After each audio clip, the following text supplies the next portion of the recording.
So the question today is, how do we as members of a health system and members of a society increase equity and mitigate the factors that cause inequities? And keep in mind, I just gave you two identities. We're members of a health system and we're members of a society or a community. The diagram on the screen in the front of you is now available if anyone is interested, but it comes from a publication from Andress and Pertil in 2021. And I call it a pathway model that allows us to imagine how inequities are created. And so we're going to work up and down this model to try to understand how we get to health inequities, which are at the bottom of the model. And if anybody needs that to be larger, put it in the chat. I don't know how we would do that. Maybe Priscilla can. But let's start at the bottom of the model. And I want to note that in the United States, we spend a lot of our time working at the bottom of that model once health inequities are already created. Once we've already got high rates of death and disease for different groups in the United States, we spend a lot of time trying to address those high rates of death and disease and the gap between marginalized populations and the majorities. So we're also applying efforts to prevent high rates of death and disease. So I also place prevention efforts down at the bottom of that model. What we're trying to do is get to the fundamental drivers of inequities. And if I ask each of you that question, what causes inequities? What we found is that in the United States, by and large, people refer to healthcare and they refer to behavior. Do you eat properly? Do you exercise enough? Do you wear sunscreen? How far away is the nearest clinic?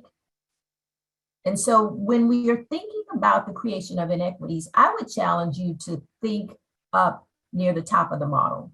So we're going to move up to the very top of the model and work down now. So where you are in this model is with the Geospecific Societal Toolkit. And this Geospecific Societal Toolkit changes depending on where you are, whether you're in California or Texas or Boston or LA or San Antonio or Seattle or the United States or Canada. So we have to imagine the region in which we're operating or where we're living.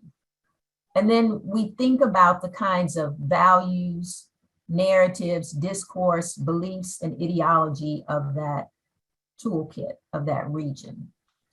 And the model says that when we account for these beliefs, values, and ideologies, then we understand the assignment of meaning to social status. So we're moving down the model to the middle.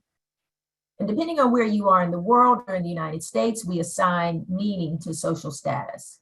So we might look at gender, we might look at religion, race, ethnicity, sexuality, and we assign meaning to that. So we're in the middle of that model right now. And the pathway for the model then goes to the left and to the right. And so we're trying to figure out, based on the assignment of meaning and characteristics to different groups, how do we divvy up the resources? Who gets more? Who gets less? Which policies favor which groups? Which policies, institutional practices, and regulations disfavor other groups? And so what we see over time is that this becomes institutionalized. So there's an intentional element to it, but over time it becomes silent.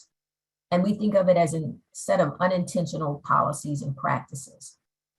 But we also see with our analysis of data and the way we experience inequities at the bottom of the model, that these institutional practices, policies, rules, and regulations are divvying up resources and opportunities in a way that is inequitable.